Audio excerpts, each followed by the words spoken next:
तो पिछले एपिसोड में हमने देखा कि कैसे कैरन हार मान लेती है इससे पहले कि वो लीजिन के साथ जाके टकरा पाती। दूसरी तरफ हमें चेरी को भी जानने को मिलता है जिसको एक वॉरियर पर क्रश आ गया था और इसलिए वो अपने डीमन बेस्ट को न समन करते हुए बल्कि एक प्यारी सी बकरी के बच्चे को समन कर लेती है ताकि वो उस लड़की से अपनी दोस्ती बढ़ा सके। और इसके बाद एपिसोड के लास्ट में हमने देखा कि हाउचिन भी टेलीपोर्ट होकर एक अजीब से वर्ल्ड में पहुंच जाता है जहाँ उसे जानने को मिला था कि हाउयूवी किसी मुश्किल में है। ये बात तो हाउचिन को बहुत ही ज्यादा परेशान कर देती है। अब आगे तो नेक्स्ट एपिसोड बिल्कुल उसी सीन से शुरू होता है जहाँ पर हम देखते हैं कि हाउचिन एक बहुत ही ज्यादा सुनसान जगह में हाउयूवी की तलाश कर रहा था। वो खुद से कहता है कि मैं यहाँ पर हाउयूवी को महसूस कर पा रहा हूँ, ऐसा लग रहा है कि मैं उसके बहुत ज्यादा करीब पहुँच चुका हूँ। लेकिन तभी अचानक उसे अपने पीछे थोड़ी सी हलचल सुनाई देती है जिस पर वो जैसे ही पीछे पलट कर देखता है वो देखता है कि एक मॉन्स्टर नीचे खाई से ऊपर की तरफ आ रहा था और ये कोई नॉर्मल बीस्ट नहीं बल्कि ये था एक स्कैरीएस्ट अनडेड बीस्ट जो कि कभी नहीं मरते। उसे वहाँ पर देखकर हाउचिन फौरन अपने स्टोरेज रिंग का इस्तेमाल करके अपने आर्मर को पहन लेता है क्योंकि वो जानता था कि जल्द ही मुझे और भी बहुत सारे बीस्ट का सामना करना पड़ेगा क्योंकि ये स्केलेटन मॉन्स्टर कभी भी अकेले हमला नहीं करते। और यहाँ पर भी बिल्कुल ऐसा ही होता है। जब तक हाउचिन अपना आर्मर पहनता है वहाँ पर बहुत सारे स्केलेटन मॉन्स्टर पहुँच चुके थे जो कि हाउचिन को अपने सामने देखते ही फौरन आगे बढ़कर हाउचिन पर हमला करना शुरू कर देते हैं। हाउचिन भी अपने शील्ड का इस्तेमाल करते हुए उनके अटैक्स को ब्लॉक कर रहा था।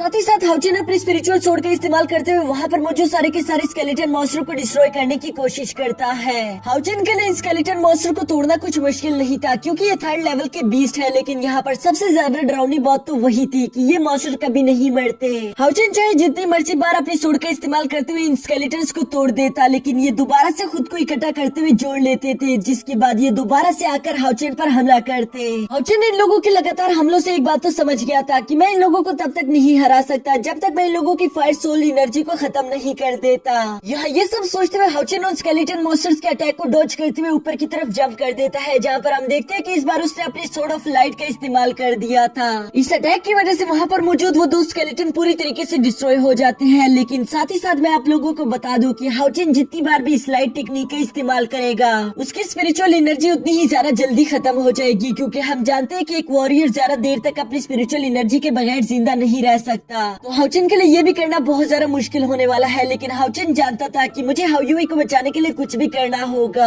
हाउचिन यहाँ पर गुफा के दरवाजे की तरफ देखकर अपने मन में कहता है कि ये लोग यहाँ मुझ पर हमला करने के लिए नहीं आए बल्कि ये लोग हाउयूवी की तरफ बढ़ने की कोशिश कर रहे हैं। इन लोगों का टारगेट हाउयूवी है, इसलिए मुझे कुछ भी करके इन सब लोगों को यहीं पर रोकना ही होगा क्योंकि मैं महसूस कर पा रहा हूँ कि हाउयूवी किसी बड़ी मुश्किल में है और मैं उसे और ज्यादा खतरे में नहीं देखना चाहता। ये सोचकर हाउचिन उस स्केलेटन्स को डिस्ट्रॉय करना शुरू कर देता है जिसके लास्ट में हम देखते हैं कि उसने अपनी एक बहुत ही बड़ी सोर्ड ऑफ लाइट टेक्निक का इस्तेमाल कर दिया था जिसकी वजह से वहाँ पर मौजूद सारे के सारे स्केलेटन डिस्ट्रॉय हो गए थे। और ऐसा करते साथ ही हाउचिन बड़ी तेजी से उस गुफा के अंदर चला गया था ताकि वो हाउयूवी के पास पहुंच सके। लेकिन वो जैसे ही दूर से देखता है वो देखता है कि हाउयूवी को बहुत सारे स्केलेटन्स ने घेर रखा था जो कि जल्द ही उस पर हमला करके उससे जान से मारने वाले थे। लेकिन हम जानते हैं कि हाउयूवी भी कोई कमजोर डीमन नहीं, वो बड़ी तेजी के साथ अपने फुल पोटेंशियल का इस्तेमाल करते हुए वहाँ पर मौजूद सारे स्केलेटन्स को डिस्ट्रॉय कर देता है जो कि उसकी जान के लिए भी बहुत ज्यादा खतरनाक था क्योंकि हाउयूवी का इवोल्यूशन चल रहा है। वो अपनी सारी एनर्जी वहाँ पर लगा रहा था, उसके बावजूद भी उसने अपनी कुछ एनर्जी का इस्तेमाल करके वहाँ पर मौजूद उस स्केलेटन को डिस्ट्रॉय कर दिया जिसकी वजह से वो काफी ज्यादा कमजोर पड़ जाता है। ये देखकर हाउचिन बड़ी तेजी के साथ भागता हुआ फौरन उसके पास आ गया था जो कि हाउयूवी को इस कंडीशन में देखकर कहता है कि मेरे दोस्त तुम बहुत ज्यादा घायल हो चुके हो, लाओ मुझे तुम्हें हील करना होगा। और ये कहते साथ ही हाउचिन उसे हील करना शुरू कर देता है। लेकिन यहाँ पर हम देखते हैं कि जख्मी हाउयूवी कहता है कि मेरे भाई तुम फिक्र मत करो, मुझे कुछ नहीं होगा, हम लोग ठीक है, बस तुम्हें यहाँ पर देखकर हमें काफी ज्यादा अच्छा लगा। और ये कहते साथ ही हम देखते हैं कि हाउयूवी के अंदर से दो स्पिरिट निकलकर बाहर आ जाते हैं जो कि दिखने में तो बहुत ज्यादा क्यूट लग रही थी। उनमें से पहले का नाम था लाइट और दूसरे का नाम था फ्लेम जो कि हाउचिन को यहाँ पर देकर कहते हैं कि बड़े भाई तुम आखिरकार यहाँ पर आ ही गए। साथ ही यहाँ पर लाइट खुश होते हुए हाउचिन से कहते हैं कि जल्दी हमारा एवोल्यूशन यहाँ पर कंप्लीट हो जाएगा, इसके बाद हम इस गंदी जगह को छोड़कर चले जाएंगे। लेकिन दूसरी तरफ फ्लेम बहुत ही ज्यादा डिप्रेस दिखाई दे रहा था। वो हाउचिन से कहता है कि हाँ वो बात तो ठीक है लेकिन जब भी हमें एवोल्यूशन की जरूरत पड़ेगी हमें इस इस गंदी खौफनाक जगह पर वापस आना होगा। ये काफी जरा बुरी बात है। यहाँ पर इन लोगों के बीच ऐसी बातें चल ही रही थी कि तभी उस गुफा के दरवाजे के अंदर और स्केलेटन मॉन्स्टर्स ने आना शुरू कर दिया था, जिन्हें देखकर लाइट घबराते हुए कहता है कि नहीं, ये लोग फिर से यहाँ आ गए।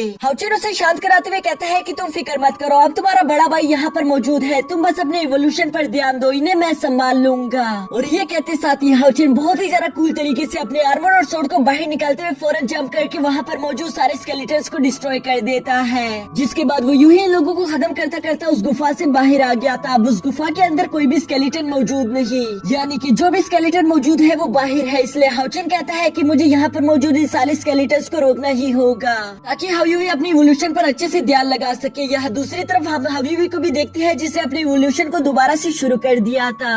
दूसरी तरफ हाउचिन बहुत ही ज्यादा बहादुरी के साथ वहाँ पर मौजूद सारे के सारे स्केलेटन्स को डिस्ट्रॉय करने की कोशिश कर रहा था, लेकिन यहाँ पर उसके सामने एक ही मुश्किल आ रही थी। उन स्केलेटन्स की तादाद वहाँ पर बहुत ज्यादा थी, क्योंकि हाउचिन स्प्लैश लगाकर वहाँ पर अगर 5 को डिस्ट्रॉय करता तो 10 आ जाते। अगर हाउचिन 10 को डिस्ट्रॉय करता तो वहाँ पर और 100 स्केलेटन मॉन्स्टर आ जाते। हाउचिन के लिए यहाँ पर इन सब लोगों को डिस्ट्रॉय करना मुश्किल होता जा रहा था, क्योंकि अब धीरे धीरे यहाँ पर हाउचिन की स्पिरिचुअल एनर्जी भी कम हो रही थी। इसलिए वो दोबारा से जंप करते हुए उस गुफा के दरवाजे के सामने आ जाता है। यहाँ पर खड़े होकर वो सोच रहा था कि यहाँ पर इन लोगों की तादाद तो बहुत ज्यादा है, मुझे कुछ और सोचना होगा। मैं इस तरह से इन लोगों को खत्म नहीं कर सकता, क्योंकि मेरी स्पिरिचुअल एनर्जी ऑलरेडी बहुत ज्यादा कम हो चुकी है। ये सब सोचने के बाद हम देखते हैं कि हाउचिन ने अपनी बहुत सारी एनर्जी को जमा करके अपनी सोड को वही जमीन में दंसा दिया था, जिसकी वजह से उस गुफा के दरवाजे पर एक शील भी बनकर आ जाती है। और यहाँ पर अब हाउचिन कहता है कि बहुत हो गया, मुझे इस बात की परवाह नहीं कि मुझे यहाँ पर हजारों या फिर लाखों मॉन्स्टर को डिस्ट्रॉय करना पड़ेगा। मुझे कुछ भी करके हायुई को टाइम देना है ताकि वो खुद के इवोल्यूशन को पूरा कर सके। और ये सोचते हुए हम देखते हैं कि हाउचिन ने वहाँ पर कुछ स्पिरिचुअल पिल्स खा ली थी ताकि वो अपनी एनर्जी को बढ़ा सके। और ये करने के बाद हम देखते हैं कि हाउचिन एक बार दोबारा से रिफ्रेश हो गया था, जिसके बाद वो अपनी तलवार उठाते हुए सीधा जंप करते हुए उस आर्मी के बीच में आ जाता है। यहाँ उस अनडेड आर्मी के बीच में हाउचिन इस तरह से फाइट कर रहा था जैसे कि वो 1 मैन आर्मी हो, वो अकेले ही उन सब लोगों का सामना कर रहा था। ये सब करना उसके लिए मुश्किल नहीं था, पर ऐसा करते करते अब 1 घंटा गुजर जाता है और यूं ही देखते देखते 2 घंटे गुजर जाते हैं। हाउचिन ने अब तक हजारों स्केलेटन मॉन्स्टर को डिस्ट्रॉय कर दिया था, लेकिन साथ ही साथ थकन उसके चेहरे पर दिखाई दे रही थी। और अब ऐसा करते करते और भी कई सारे घंटे गुजर चुके थे। हाउचिन पूरी तरीके से एग्जॉस्ट हो चुका था, उसकी स्पिरिचुअल एनर्जी खत्म हो चुकी थी। वो अपने घुटने के बल बैठकर कहता है कि ये मेरे पास लास्ट स्पिरिचुअल एनर्जी बची है, अगर इस पिल को अभी मैंने खा लिया तो ये मेरे पास आखिरी स्पिरिचुअल एनर्जी होगी। इसके बाद मेरे पास फाइट करने के लिए कुछ भी नहीं बचेगा। और हम जानते हैं कि हाउचिन हायुई के लिए अपनी जान को दांव पर लगाने के लिए पूरी तरीके से तैयार है। इसलिए हम देखते हैं कि उसने वो लास्ट मेडिकल पिल भी खा ली थी, जिसकी वजह से उसके आसपास बहुत सारी स्पिरिचुअल एनर्जी जमा होना शुरू हो जाती है, जबकि बहुत सारे स्केलेटन मॉन्स्टर भी उस पर हमला कर रहे थे। यहाँ बहुत ही ज्यादा हाई अमाउंट में स्पिरिचुअल एनर्जी जमा होने की वजह से वहाँ पर एक बहुत बड़ा ब्लास्ट हो जाता है, जिसकी वजह से आसपास के स्केलेटन मॉन्स्टर डिस्ट्रॉय हो गए थे। और इसकी वजह से हाउचिन बहुत ही बुरी तरीके से थक चुका था। साथ ही साथ वो देख पा रहा था कि उस स्काई से और भी ज्यादा स्केलेटन मॉन्स्टर उसके करीब आ रहे हैं। ये देखकर वो कहता है कि नहीं, ये अच्छा नहीं हो रहा। तभी अचानक वहाँ पर कुछ ग्रीन स्मोक भी आ जाता है, जो कहता है कि मैंने तुम्हें ढूंढ लिया। ये देखकर हाउचिन काफी ज्यादा शॉक हो जाता है, लेकिन साथ ही साथ वो देखते हैं कि उस ग्रीन स्मोक से एक ओल्ड आदमी बनकर वहाँ सामने आ गया था, जो कि उन अनडेड स्केलेटन मॉन्स्टर का मुनार्च है, जो कि आने के बाद यहाँ पर कहता है कि ओशन ग्रिफिन, मैंने तुम्हें ढूंढ लिया। ये देखकर तो हाउचिन बहुत ज्यादा घबरा गया था, उसे समझ नहीं आ रहा था कि अब मैं क्या करूँ, क्योंकि वो मुनार्च एक 6 लेवल का बीस्ट हंटर है, जो कि बहुत ही ज्यादा खतरनाक होते हैं। हाउचिन तो यहाँ पर बहुत ही ज्यादा फिक्र में दिखाई दे रहा था, पर असल में वो मुनार्च वहाँ पर हाउचिन को मारने नहीं बल्कि हायुई को मारने के लिए आया हुआ है, क्योंकि दोस्तों कॉमिक में भी हायुई का दूसरा नाम ओशन ग्रिफिन है। लेकिन यहाँ हाउचिन को ओशन ग्रिफिन से कुछ भी समझ नहीं आ रहा था कि आखिर वो डीमन मोनार्च किस बारे में बात कर रहा है। और इसी के साथ हमारा ये एपिसोड यहीं पर खत्म हो जाता है।